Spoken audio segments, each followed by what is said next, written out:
journey that I took on lightly, but it was something that I felt I really needed to do. And it's relentless. It's relentless. And honestly, the word is brutal. It was like she started to grow from my feet, feeling the vines coming up the legs, entering into my body, traveling up through my chakras, through the Sushumna Nadi, activating and awakening. And lots of people see ayahuasca as like a grandmother energy, but for me, she was like an enchantress, like a seductress. When you take ayahuasca as well, it can feel a little bit like the dark night of the soul. My spiritual journey began as a child. There was awakenings that took place when I was a little girl, astral travel through out-of-body experiences. You've got an amazing story about Mary Magdalene sitting on your bed. I was fast asleep, and then I just felt somebody sit on the bed, and I knew it was her. It's pure love. And maybe a love that we don't experience all the time, but it floods your body. I was crying, I was shaking, and she gave me the white flame. The majority of women that I work with, they're looking for a life with more meaning, more purpose, more intention. They're feeling disconnected. Julia, welcome to the show. How are you doing? Oh, thank you, Andrew. Yeah, really well, thanks. Thank you for joining us. So for anyone who doesn't know, Julia and I met each other in November and we have not been separated ever since. We sat next to each other on the plane. There was like 17 of us that went to Peru. Check out my ayahuasca video, which I documented my ayahuasca video. But me and Julia sat next to each other on the plane. And from that moment, we've just bonded. I had a spiritual awakening. I'm a Pleiadian, and then Julia just lit up. And from that moment, we've not really been separated, have we, Julia? No, we haven't. And in fact, I'm now your plus one. So I And you absolutely are. love that. So for anyone who doesn't know you, Julia, I'd love for you to give a little bit of an info, a bit of a download on who you are. Okay, so it's a bit of a big picture. I have been working professionally in my business now for over 30 years. So I'm a spiritual coach, I'm a holistic therapist, I'm a shamanic practitioner. I do all forms of body work. I teach yoga, meditation, Ayurveda. I have my own yoga teacher training where I was teaching here in London and also in India. And for people who don't know what shamanic is, what is that, Julia? So for me, shamanic healing is earth-based healing. So a lot of the work that I do, whether that's through yoga, meditation, or through shamanism, is all about encompassing the elements, the earth, the lower world, the upper world, working through drumming, working through healing, through rattling, being able to release things that are trapped in the body, working through trance, also working with plant medicine as well. My plant medicine of choice is cacao. I have tried other things as well, but cacao is my medicine. And if anyone follows Julia on Instagram, you'll see her brewing her cacao and it looks amazing. So check out Julia's Instagram. And obviously we met in Peru. How was Peru for you, Julia? Do you know, Peru had been on my vision board for such a long time that actually I didn't think it was going to happen because of the pandemic. And then January of 23, it was sort of like it was put back up there. And I thought, oh, I didn't think that was going to happen.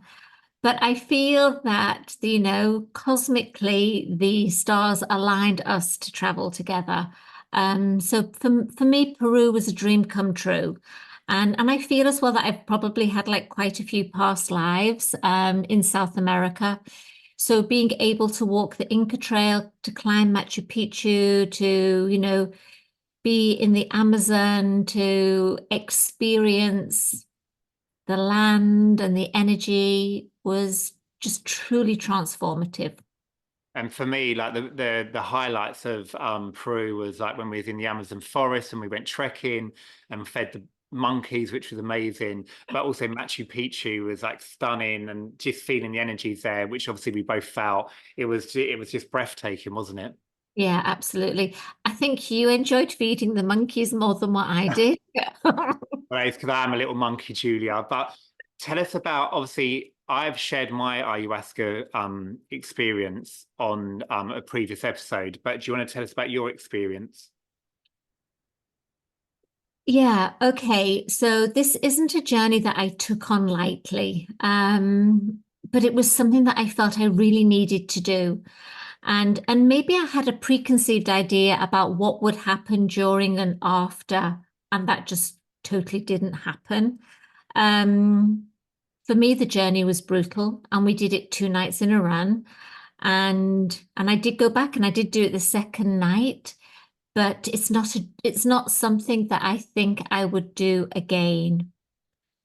And how did night one versus night two? Was there a different experience through the nights?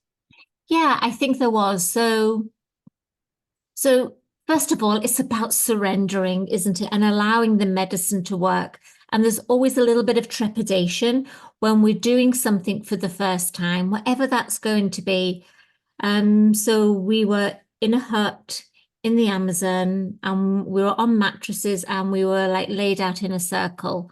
And the ceremony was held by a really beautiful shaman. And even though he didn't speak English, like his intention was really pure, and his grandfather was probably one of the most well-known shamans of that particular part of the Amazon. Um, so as you ingest her, right, she's got a very unique taste, and you know you've got to hold it in for a while. And there's a process. There's a process of breathing, accepting, but you're also part of everybody else's journey. So there were 17 of us in the room, 17 people who were on the pilgrimage, on the journey, but there were also a few other people. So there's about 21 people. So a lot of energy. And this was like right at the beginning of our trip. So we didn't know each other very well, like the people who were participating. So it's kind of like, how can you stay contained and also be part of the whole? And then she takes hold of you, and you just don't know what your body's going to do, which way it's going to come, whether it's And going to come, whether well, it's going this way well, that or, moment she takes over you is just so brutal, isn't it? It feels like your whole body's being eaten by, I can't even explain. and it's relentless, right? It's relentless. And honestly, the word is brutal. And then once she settles within you, once she settles and like I'd stopped being sick, which you were lying right next to me, so you heard everything. um, it was like she started to grow from my feet, and like feeling the vines coming up the legs, like entering into my body, traveling up through my chakras, through the Shishimna Nadi, like activating and awakening. And lots of people see ayahuasca as like a grandmother energy, if you've ever seen any of those pictures and drawings.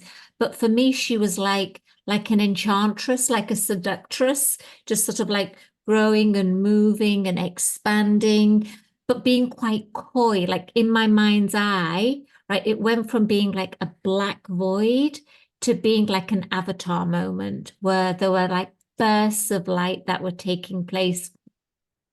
So as she's growing and expanding within me, it's like she was hiding behind like some ancient ruins in my mind, some trees. She wasn't sort of like, here I am. She was kind of like making me work for it.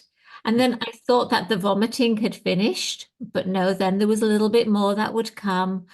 And then she allowed herself to come out from the shadows, and she asked me, why am I here?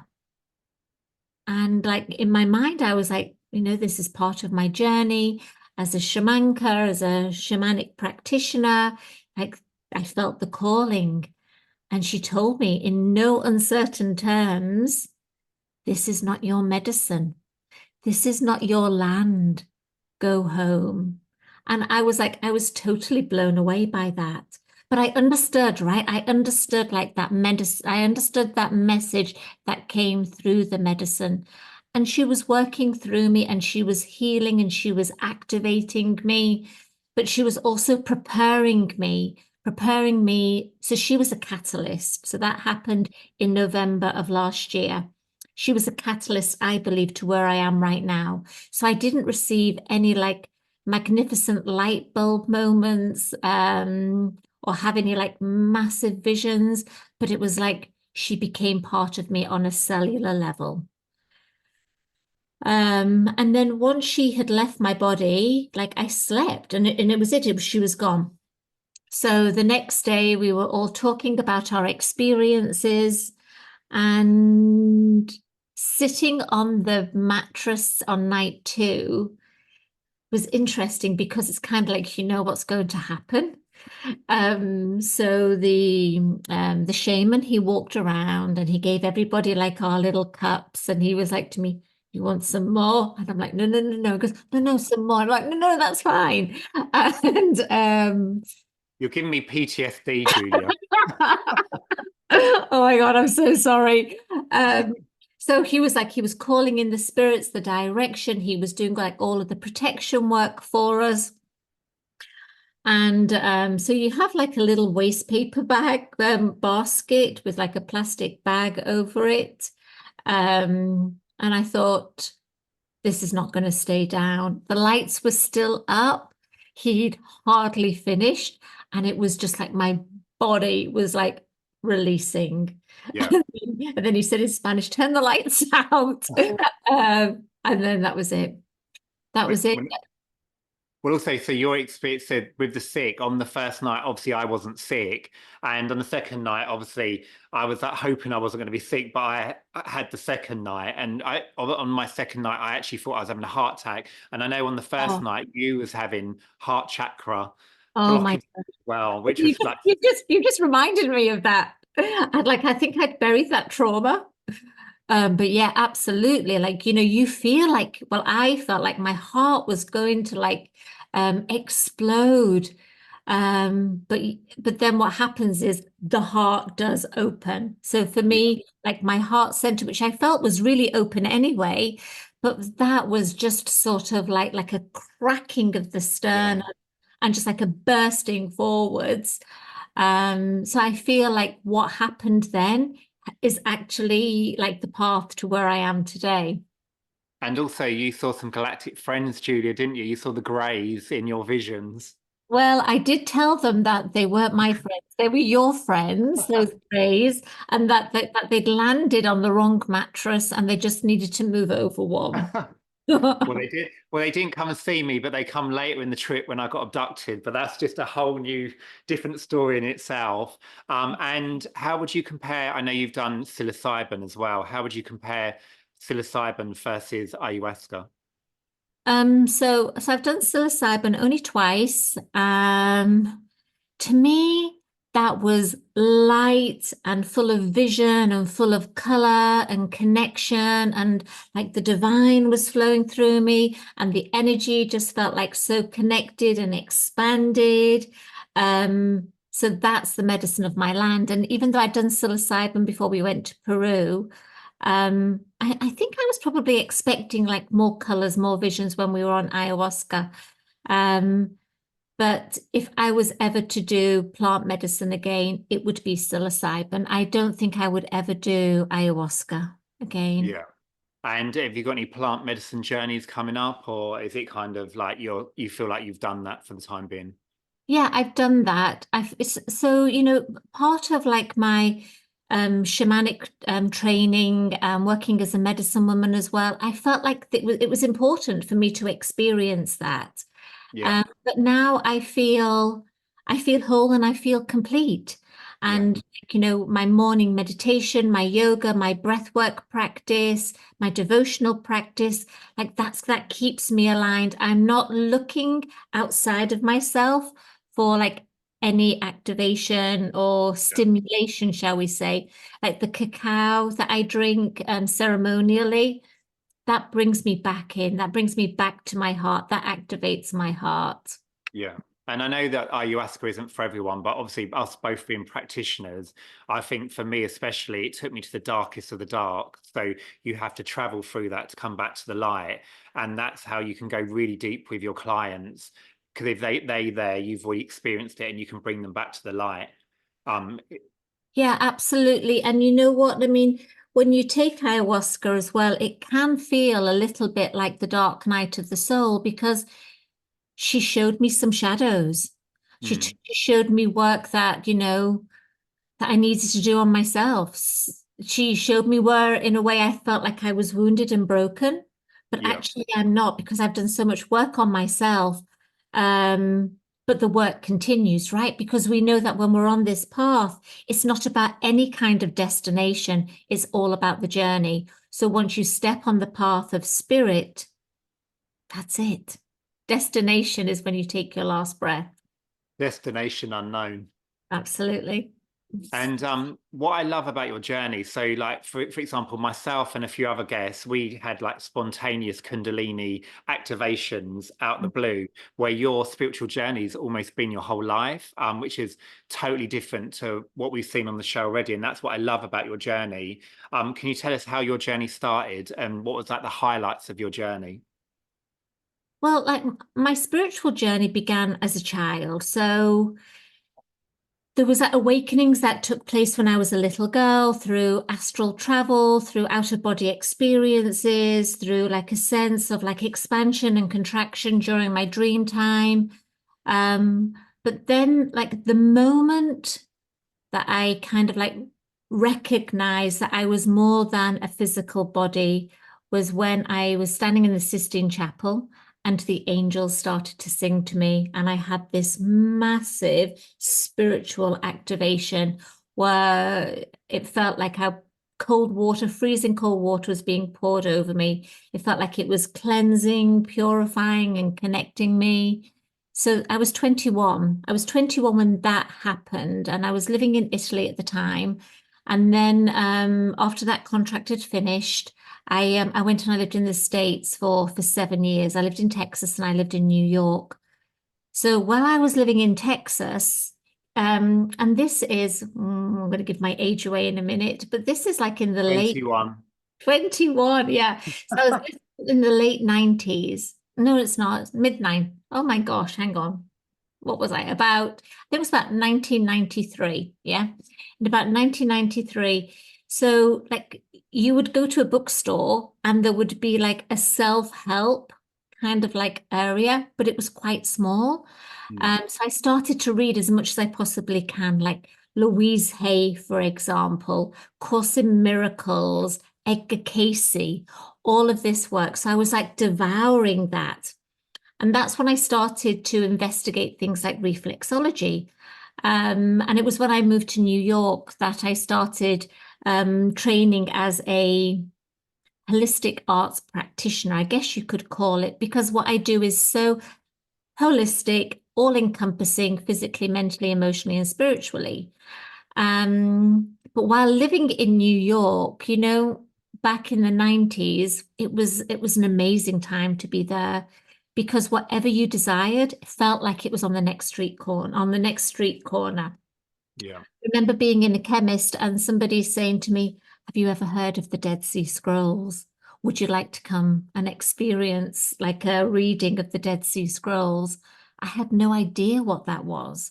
Now, all of the work that I do with Mary Magdalene and tuning into the Essenes, the fact that I did go to this like little gathering, I had no idea what it was. Well, it's a coincidence, but obviously, as we know, a cosmic coincidence. And just going back to, obviously, you said you astral traveled when you were young. For people who don't know what astral traveling is, can you explain what that is? Well, my experience of it was that it was like I left my physical body and I floated up and I was attached. So it was kind of like there was a spiritual umbilical cord that connected my body to my light body. So I was able to kind of like float out of the house, go and visit like my grandparents, just to sort of like travel around in the astral field, really. But I had no control over it. And it was a little bit scary as well. So I think what I did for a good few years, even decades, I probably blocked that. Mm. Yeah. And that's so natural. We all have that on our journey when obviously you start to see other dimensions and it gets really scary. So you're like, oh, I don't want to see that again. And then a couple of months later, you're like, I want to see it again. Unblock me. Yeah. And also you work with the divine feminine energy a lot. Can you explain what that is and how you work with it? So we all have the divine feminine and the sacred masculine inside of us. A lot of work that I do is womb healing, womb awakening, working with the female body, with the energy. So whether that's through massage, whether that's through yoga or meditation, a lot of the work that I do is to activate the divine within us, Mm. to activate the heart, to activate the womb, to make the connection between the womb and the heart, to really come into that place of self-love, self-acceptance, self-worth, and to build that, to empower the women, yes, to nourish and to nurture them, and to also work with the goddesses, right? With the moon cycle, bleeding with the moon, rituals, ceremonies. So when we love ourselves, when we love our bodies physically, when we are emotionally connected to our hearts, when we can release any wounding, any trauma that's taken place, we're not holding ourselves back.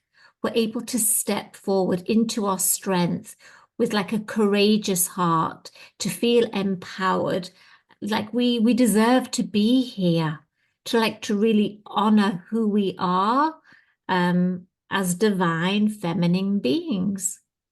And I've seen you in action in Peru, doing the womb healing with some of the ladies. It was like beautiful to see, and I was crying. Do you want to tell the story about what happened in Peru? Oh yeah, that was really interesting. So we were at this sacred spring, and there was somebody there who had experienced a lot of trauma, and it was sitting in her womb space. And she had stopped menstruating. She felt disconnected, disconnected from herself as a woman, and disconnected from herself as a woman who could potentially cycle, and that there had been trauma, right? So there are many rites. So there's something which is known as the rites of the womb. So within this, healing can take place, and it can actually be quite spontaneous. So that's what I did. So we sort of like we were in the water, water in our hands. She was touching like her womb. I was doing like an incantation, and she felt the transmission. And Yeah. then what's interesting is 2 days later she started to bleed. So it was an activation and a healing as well. And also I think it was amplified by the fact that we were standing on sacred land. Yeah, and just seeing her, the change in her after that was just amazing. Yeah, and you know, and it's continued. It's Yeah. continued. Yeah. And you've got an amazing story about Mary Magdalene sitting on your bed, which sounds like bonkers, but it's amazing. So tell us all about that. Okay, so Mary Magdalene, she has been part of my journey for a really long time, and I think she's the archetype that I really connect with. Yeah. So I've started to work with her energy many years ago, and I knew that I had to go on a pilgrimage. And I've read quite a few books, channeled books especially. One is called Anna, Grandmother of Jesus. And she speaks about, you know, how she traveled from the sacred lands, yeah, into France, into England, Anglesey, and the Isle of Iona. So I decided last year to take this journey, which is 2,500 miles. So I took my mum. So we drove all around France. And on the first evening in Saint-Maximin. So Saint-Maximin, south of France, there's a basilica there that actually contains her skull, they say, in the crypt. And not too far away is a cave in this massif, which has been turned into a cathedral where they said that she lived for many years.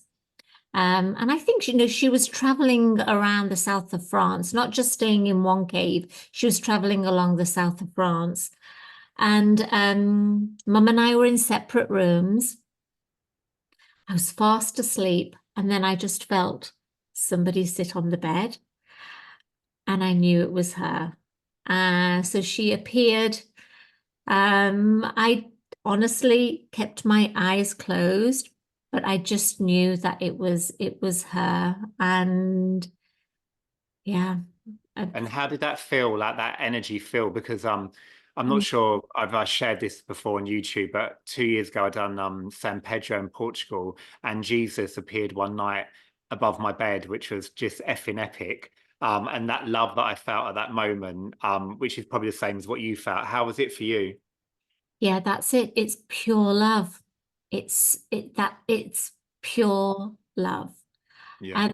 And maybe a love that we don't experience all the time, but it floods your body. Mm. I was crying, I was shaking. An imprint was took place like on a cellular level, an activation took place. So I feel like I am a devotee of Magdalene.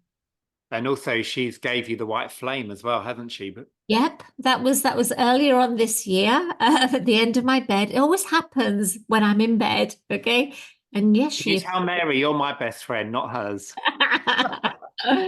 And yes, so many times she's appeared and she's given me roses. But on this occasion, I woke up and it was 5:55, which is also quite significant. Five is one of her codes, and she gave me the white flame. So what I did was I worked with somebody who offers white flame training. So I went and I did that. So I'm a practitioner and a bearer of the white flame, which you also activated in me when we had our session Well, we earlier. both use Yeah. it. What would you say the benefits are of white flame? Well, it's healing. I feel that it activates your wisdom and your inner sovereignty. Yeah, and it definitely transmutes a lot of energy as well. I use it a lot on my YouTube videos to Yeah. transmute everyone. But yeah, and you've got an amazing story as well, which you shared with me previously about how you helped a spirit pass through to the other side. Can you tell us about that? 'Cause it was super interesting. Oh yes, so that's referred to as psychopumping within the shamanic realm, and it was a friend's son who had committed suicide, but there was a sense that she felt like he hadn't transitioned. Yeah. So and so I did my second journey with psilocybin with this intention under kind of like controlled conditions as well, because it's really important that we're held within sacred space. So I Yeah. was working with somebody. So she held space, I took the medicine, and then I guided him towards the light. And then a few days later, I just relayed the messages back to the mum, and that brought the mum like great peace of mind, and also really helped like that young soul to go back home. And while you was doing that, what did you see, Julia? Mm.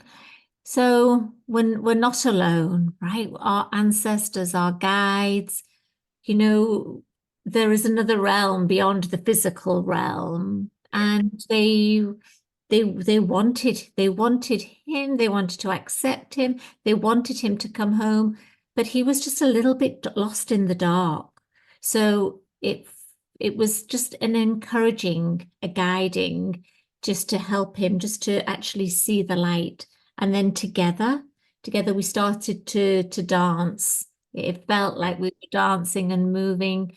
And then like all the light beings, all of the energy around there, just helping, encouraging him, that there was nothing to be afraid of. Yeah. It's beautiful. It sounds beautiful. Mm, And I'm sure the mother was really appreciative for what you done. yes.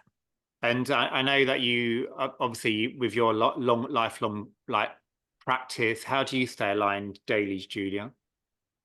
Daily, I stay aligned through meditation, yoga, and pranayama, and also devotion.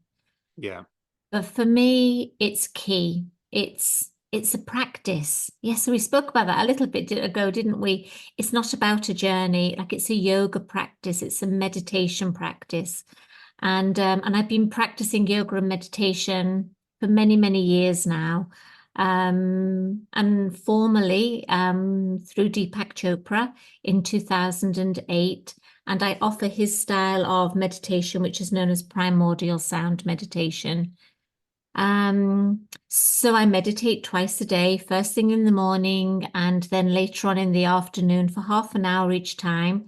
And I use a specific mantra, yeah, which is a personal private mantra.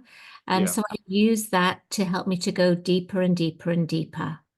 And and then with my yogic journey, so my yogic journey also started off with Deepak.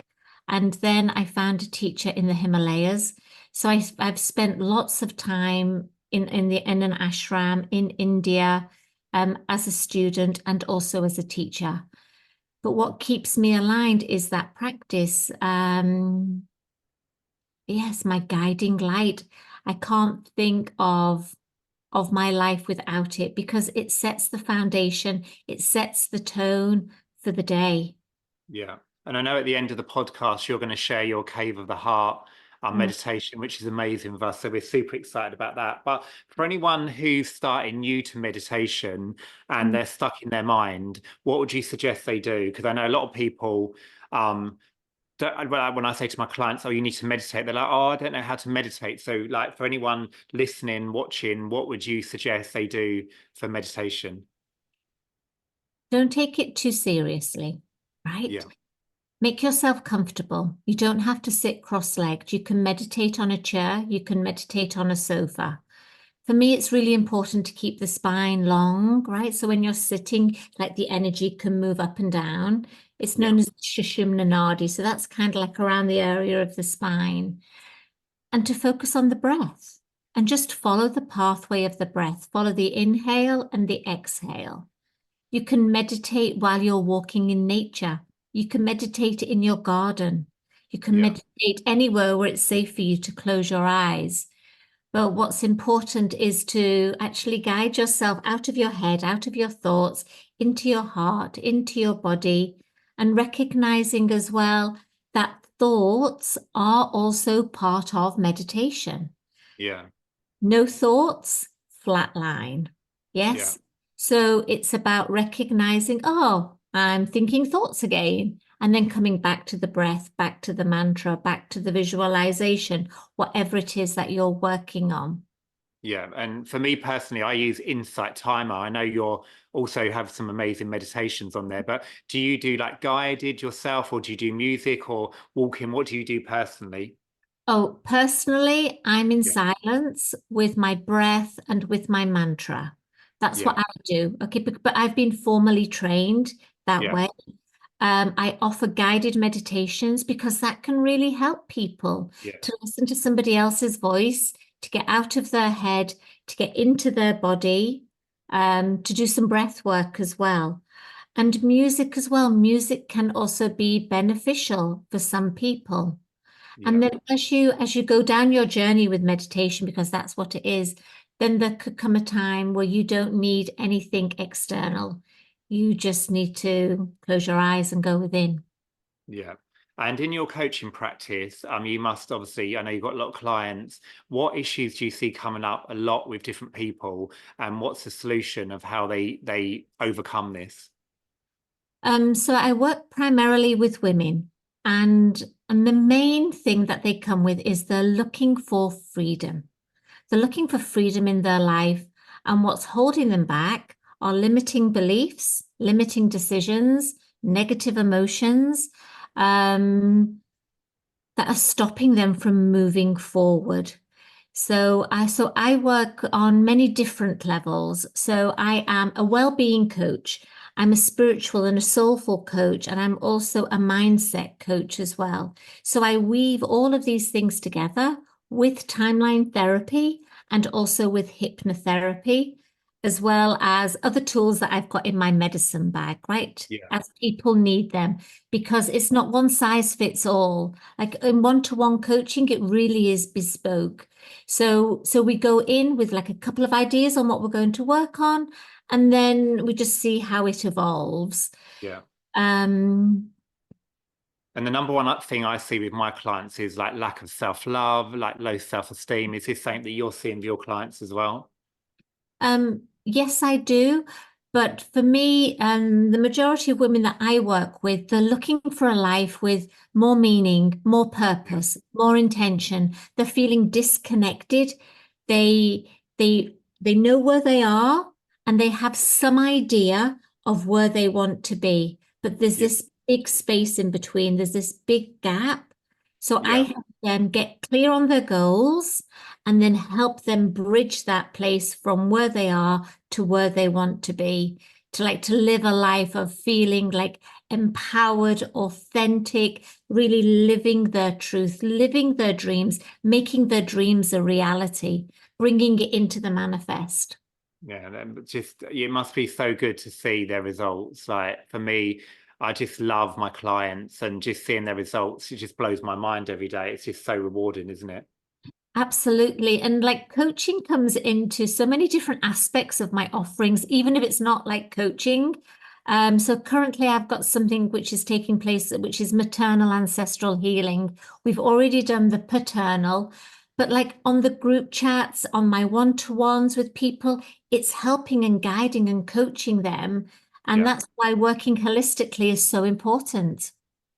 And what's the number one lesson you've learned on your journey? To love yourself, to be kind to yourself, to honor and respect yourself, which I know is more than one thing, right? Um, Well, and from that place yeah. and living your life that way.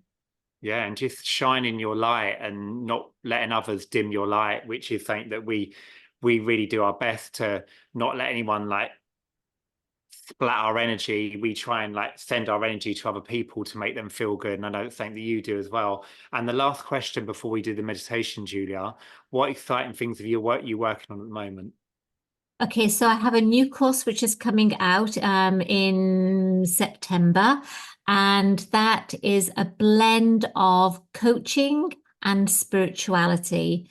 So that's available online because I work with people all over the world. That's the most amazing thing about Zoom is my clients are international. So if somebody is looking to deepen their spiritual path, who's really attracted by the energy of the divine feminine who's ready to work on themselves, right? Because coaching isn't like therapy or counseling.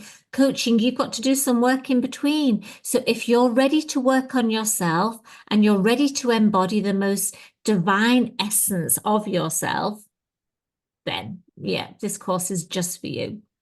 And I know you've got a sold out Mary Magdalene trip later in the year. Tell us about that and whether you're going to be doing one next year. Okay, so yeah, so we're doing something similar to what I did with my mum, but we're flying into Marseille and leaving from Lourdes. And it's a beautiful, intimate group of women who are going to physically be walking in the footsteps of Magdalene. It's the first time I've offered it. So I do lots of pilgrimages and retreats to India. It's the first time I've offered this. I'm so excited. And because of the work that I'm doing now, more people are hearing about it and they're like, are you going to do it again? Yeah. So, yes, I'm going to do it again. And I would say it's going to be next year. And for the price they're paying, does Mary Magdalene promise to sit on their bed at night? No, I don't. I can't make those promises. Julia, thank you so much for being here today. I love you. It's always a pleasure to be in your company, and I'm sure we're going to see you back on the show. We want to hear what happens on your Mary Magdalene trip, and I know you're going to see us out at the end of the show with your amazing meditation. But I just want to say thank you from the bottom of my heart. I love you so much, and I really appreciate you being here today. Oh, Andrew, thank you. Thank you so much. It's been an absolute pleasure. Thank you. So let's begin. Starting off by coming into a comfortable seated position. Close your eyes softly and begin to focus on the breath. Begin to follow the path of the inhale and the path of the exhale. Breathing in and out through the nose.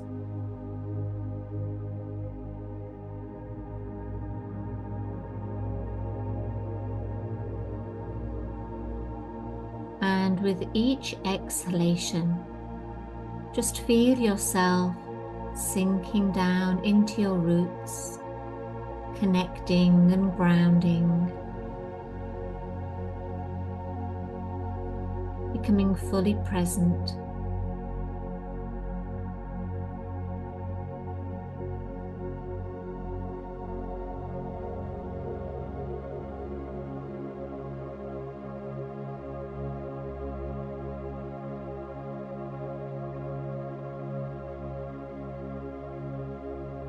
Now guide your awareness into your heart center, the middle of your chest.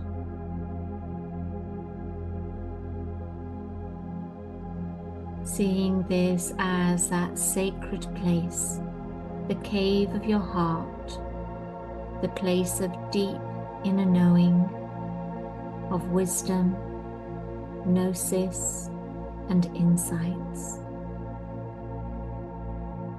And take your first intentional breath into the cave of the heart.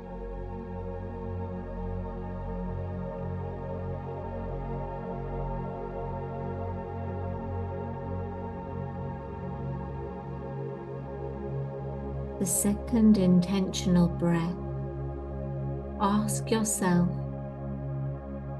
what does my soul want me to know?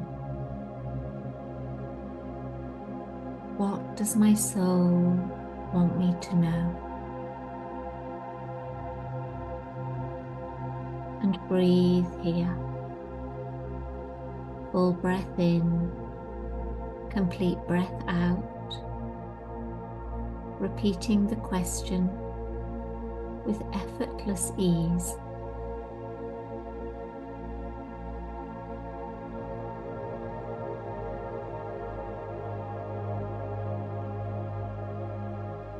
Resting in this space.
Now take a third intentional breath, and this is the breath of gratitude. Filling yourself up, every single cell, with love, with light, with gratitude.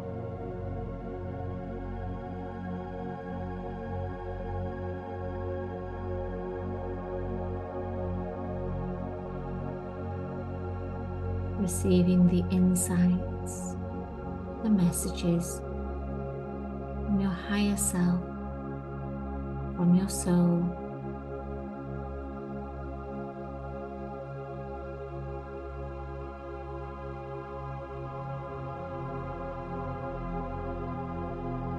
As you rest in stillness, rest in awareness, rest in being.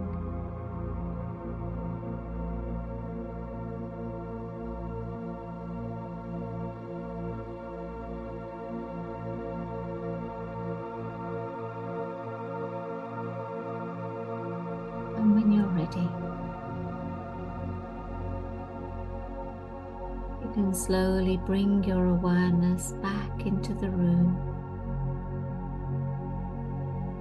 back into the here and the now.